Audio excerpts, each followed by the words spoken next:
Continuing coverage of Signing Day 2014 here on WVUSports.com, presented by United Bank. And as of the moment, that is the WVU recruiting class.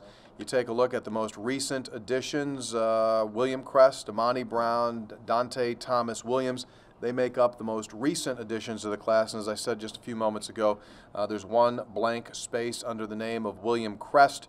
And in all likelihood, before the day is over, and maybe within minutes, we might have another signee for the Mountaineers. We are joined here tableside inside the Pushkar Center by the head coach of the Mountaineers, Dana Holgorsen. Jeff Kilhane is with us as well. Coach, good afternoon to you. How you guys doing? I'm doing well. It's been a, can I say it's been a pretty relaxed and calm signing day to this part? No significant upsets or surprises?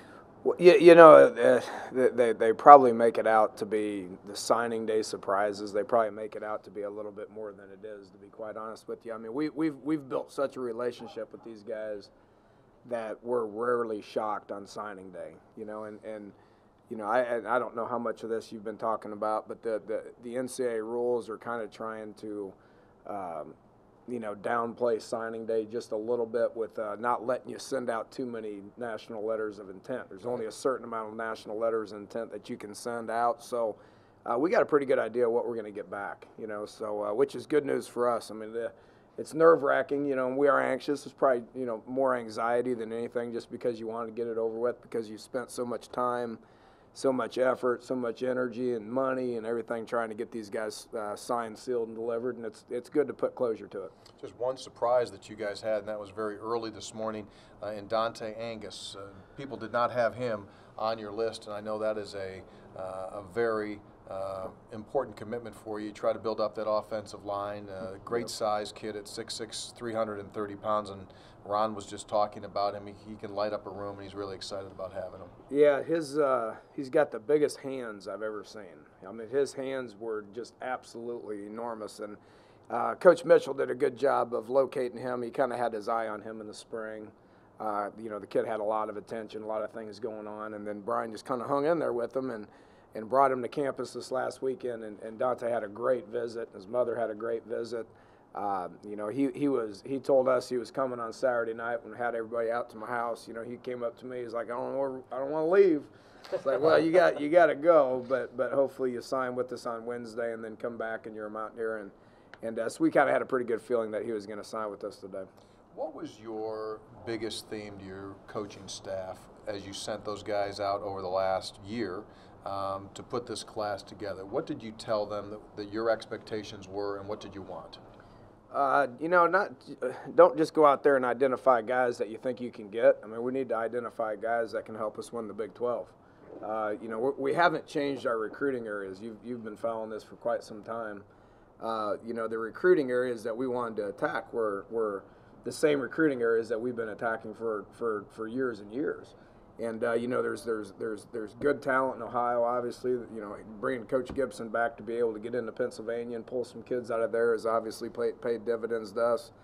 Bringing Lawton Galloway back to be able to get over into Baltimore, Maryland, D.C., you know, and get a couple of kids out of there. I mean, go down into North Carolina a little bit, which is where he's from, and be able to get a guy like Dante Thomas Williams, which was huge. And then getting Coach Sider in here to attack South Florida. You know, Coach Cogdell has only just begun in that process to get into South Florida. So just keep attacking that's what made West Virginia successful.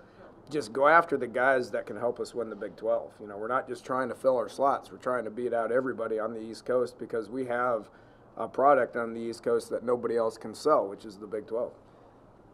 With that in mind, obviously you want to bring in the best players possible to win as many games and win the conference, like you just mentioned. 4 guys here already from the junior college ranks. What is your philosophy when you look at JUCO, high school? How do you kind of go about it when you take a look at each class each and every year? Yeah, you know, last year we identified that just that we needed to upgrade the talent immediately. You know, getting into the Big 12, it was, you know, it wasn't a shock to anybody. It was just like, this is really good football. So we had to go out there and we had to identify some of the upper class needs that we had. Not only having, you know, 12 seniors last year, you know, which a couple of those were junior college guys. Heading into this year coming up, we got another 12 seniors, you know, so there was a gap there that we had to fill with some upperclassmen to be able to get some upperclassmen into the fold. You know, we're finally at the point, a lot's been said about this, and I think the overall health of the program is really good. I mean, we signed 21 guys, and our overall numbers right now are at 85. So we finally got to the point to where, you know, if we lose a couple of guys because of grades, if we lose a couple of guys because they don't qualify, we still have room to sign 1 or 2 guys to be able to keep us at that 85 mark. So that's been something that we've identified. Hopefully in the future, starting with next year's class, in the future, we won't have to get after those junior college guys very much. You know, of the 6 guys that we signed junior college-wise, 2 of them are just going to be sophomores, which helps. But then, you know, the other 4 guys are coming in with juniors, a couple of which have redshirt years. So get guys in so they can develop them, get them in young. Junior college is only when you need it, but be able to get guys that are in the program and can stay in the program for 4 to 5 years. Dana, what will it do now that you've got a full complement of 85, we can make it 83, 84, whatever the number will be, but having the full allotment of scholarships, what will that allow you to do that you haven't been able to do over the last couple of seasons? Well, the first where we're going to see it is spring practice. We have about, I think the number's somewhere around 70, 71 scholarship guys that are going through spring practice. I've never had that many. I mean, that's a lot. That's a high number. You add another 25 walk-ons to that list. So you got 100 guys that you can have a spring practice with. That means we get to play a lot of football. You know, you look at the offensive line, and we have a solid 3 deep on the offensive line. I mean, that's a good spot to be in when it comes to being able to practice in the spring. You know, so just being able to have a lot of bodies and continue to build depth. A lot's been made of, you know, some of the differences in where we were and where we need to be. One of the biggest things is depth. You're gonna lose bodies. You're gonna have injuries. You're gonna have to have guys come in and play that are second team people and be able to plug those guys in there, and they need to be able to perform at a high level. Nobody wants to hear, you know, I got injuries on these many injuries, and you plug young guys in who aren't ready to play. Nobody wants to hear that. I don't want to hear it. So I want to be able to plug guys in that have experience, that have game experience, that aren't true freshmen, and that are talented enough to be able to compete in the Big 12, to be able to win. Let's talk about the quarterback position, because it was obviously the #1 storyline of the entire season a year ago. Today you add William Crest's name into that mix. Previous to that, you announced that Skylar Howard was joining the program. You've got a situation in which Clint Trickett is coming back from the scope on that AC joint. Paul Millard returns. Ford Childress is gone. Shake it all up. Give me your take here as you get ready to go out onto the field. Where are you at? Well, you know, right now we all know that Clint's rehabbing from shoulder surgery. You know, he's down there. He's studying film. He's doing rehab. So he'll be more game ready a year from now than he was this past year. Clearly, Paul Millard is a guy that's been in the program for 4 years now. So he's going to continue to develop. You know, and understands the offense as good as anybody. So we have the same guys that we had last year. They need to get better. Last year, the performance that they put out there was not good enough. So they need to get better. You add Skylar Howard to the mix, which is an athletic guy who's got a tremendous head on his shoulders and is excited about being here and excited about the opportunity to be here. He was 11-1 in junior college, last year, so has game experience and will bring more experience and more competitive nature to what we do in spring ball. And then obviously adding William Crest has been something that's been on our mind for quite some time. He's been our #1 target on the entire board for well over 2 years, and have spent a lot of time with William and excited about him joining our program. When Coach Galloway got here a year ago, I told him, I said, you signed, which is good. You're a part of the program. I get in the car and go over to Baltimore and go develop a relationship with William, which you did, and did a great job of recruiting him. Dana, what was it about Skylar Howard that stood out to you when you were looking at, we need to go out and provide more experience with a junior college quarterback?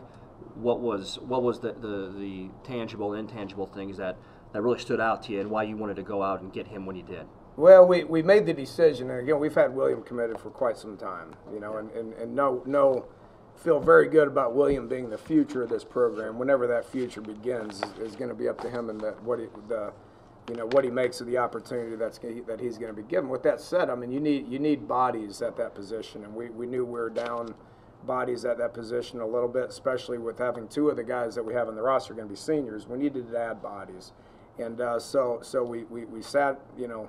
This was probably in December, the 1st of December. We sat in a room, and Coach Dawson did a great job of just evaluating about 25 guys.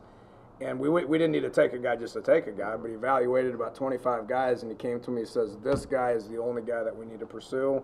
He's the best that's available. He's a winner. He's competitive. He's led his team to 11 victories. He comes from a background that throws the ball a little bit, which was from Fort Worth, Texas.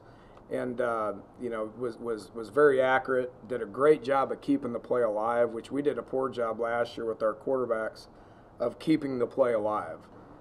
So he felt like he did a great job of that on tape, and then was accurate with the ball. And so we went out there and got to know the kid and really liked him, so we wanted him to be a part of what we're doing. You feel comfortable that he'll be able to learn it quick enough that he will be viable? Well, having him in spring is valuable. If you go back and some of the frustrations we had with Clint, who did a great job. Clint did a really good job being added to the program in August. There's a learning curve there, which took him about game 4 until he kind of started figuring some things out. Played really well against Oklahoma State. Unfortunately, got hurt against Oklahoma State, which hurt his performance for the rest of the year. But there was that 2-month period where he was uneasy about it, just because he just hadn't had the reps and hadn't been able to let things soak in, so to speak. So having Skylar all spring is going to get him at a point where he can compete in August, which is what we're telling all of them that they need to do. You had William Crest on your list, as you said, for a couple of years. You have had the opportunity to coach a lot of very good quarterbacks.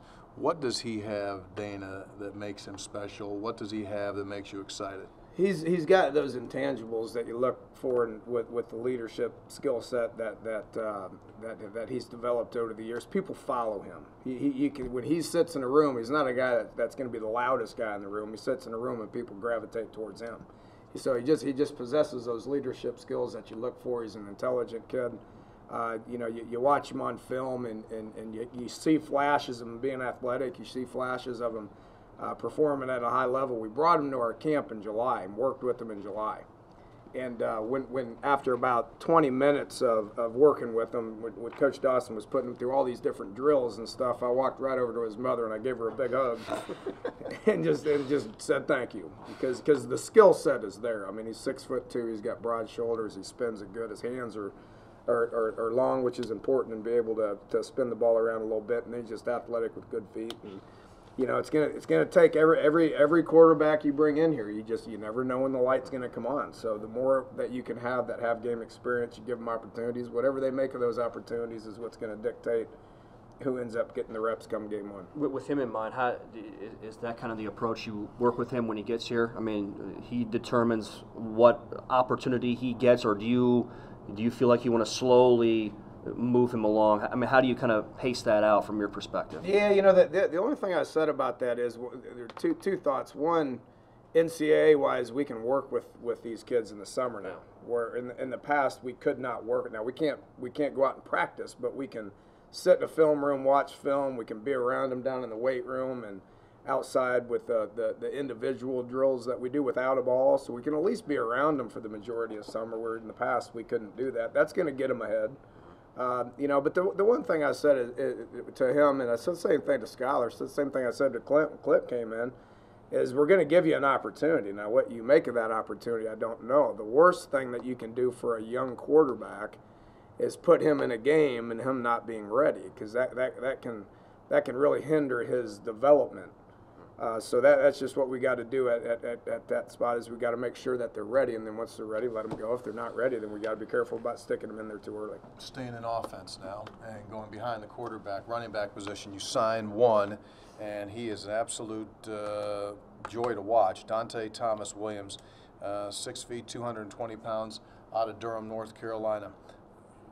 He seems to be a very unique type of a player in that he has great strength and great speed, and has ball skills that, from what we understand, you could put him out there as a slot and have him go catch the ball.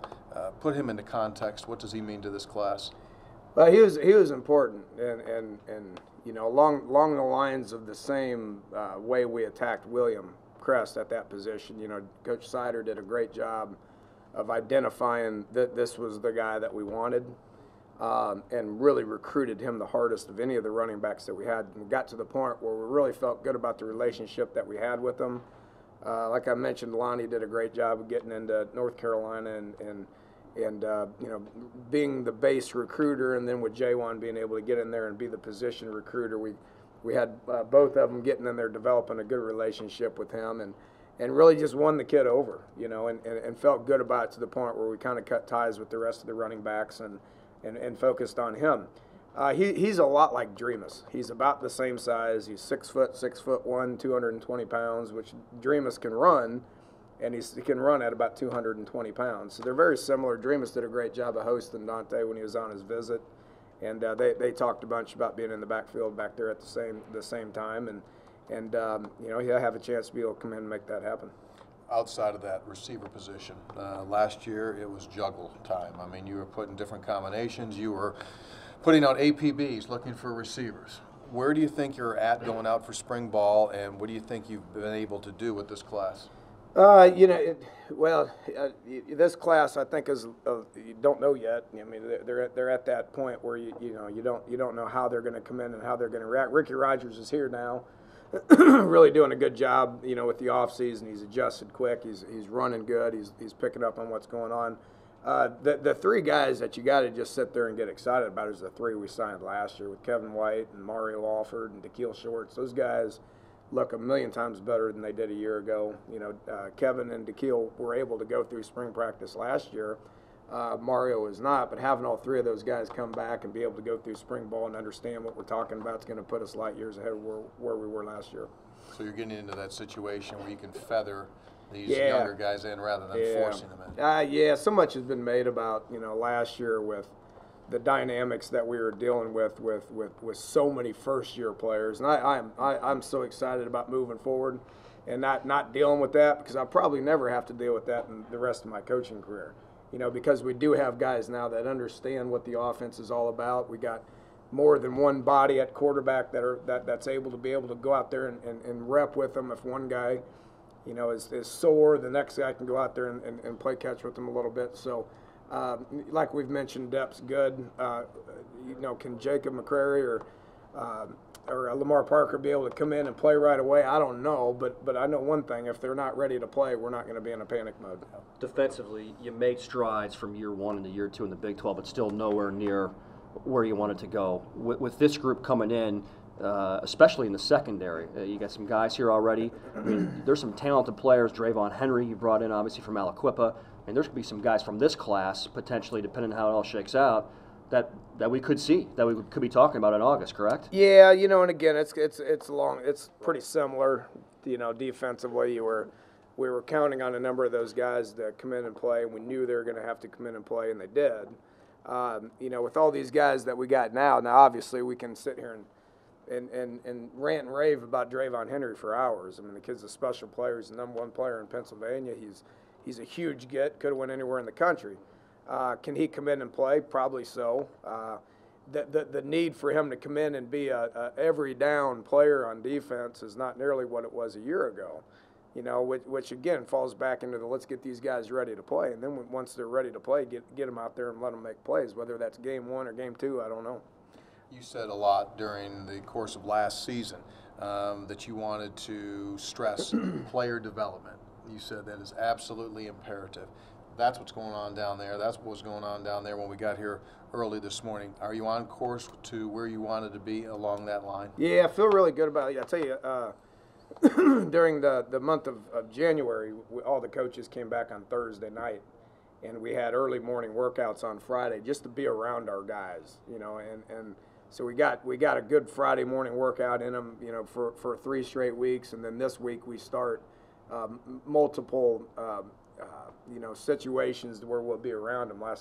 Yesterday from 3 to 4:30, we're up in the indoor with them.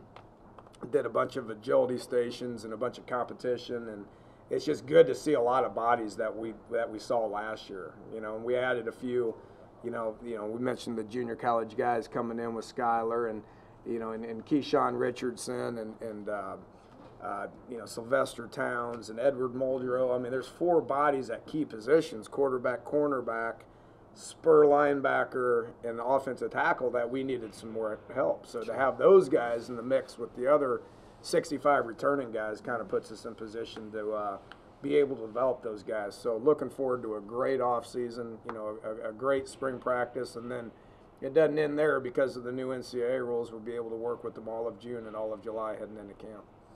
Good stuff, Dana. We obviously everyone is always happy on signing day, but it does seem as though that you guys put a very solid class together here. As we said, no real surprises. You got some real thoroughbreds, at least on paper. But as you well know, doesn't mean a single thing until they get out onto that field and they get adjusted to this world of college football. Yeah, I think we all understand that. So just excited to get this behind us. I think all the coaches did a tremendous job of getting out there and attacking it, and we've already moved forward to next year. We've already got several commitments to next year. Recruiting never stops. At least we can put closure to this class and focus on, like you said, player development, and then moving forward to the 2015 class. One quick thing, real late here. Last year, obviously, you added Charles Sims very late. Still a possibility that there might be a graduate one-year player available. That's why we didn't send out too many NLIs, because if we hit our max, then we weren't able to take Charles Sims. If we hit our max, and we're not able to take Clint Trickett last year. So we sent it out to be able to get to 85. So we're at 85 right now, but we still have room to add a couple of guys. If a one-year guy comes available, that's I got the Charles Sims of the world is probably not going to happen very often. I mean, you can't give us one of those? Yeah, I mean that's probably not going to happen very often. But if somebody comes available in a key position, we'll be able to pick 1 or 2 up. That might happen. But that didn't happen until June of last year. So we'll see what's out there, and if something's good and can help us, we'll jump on it. Coach Holgorsen will be with us here on the video stream this afternoon at 3 o'clock. He will hold his annual press conference to recap the recruiting class, and that again starts at 3, and by that time I would think we'll have one more name on the line. Coach, thanks so much for being with us. We invite you all to stay tuned. When we come back, Wolf will rejoin us, and we'll close up shop, at least for this portion of our broadcast. Our coverage continues here on WVUsports.com.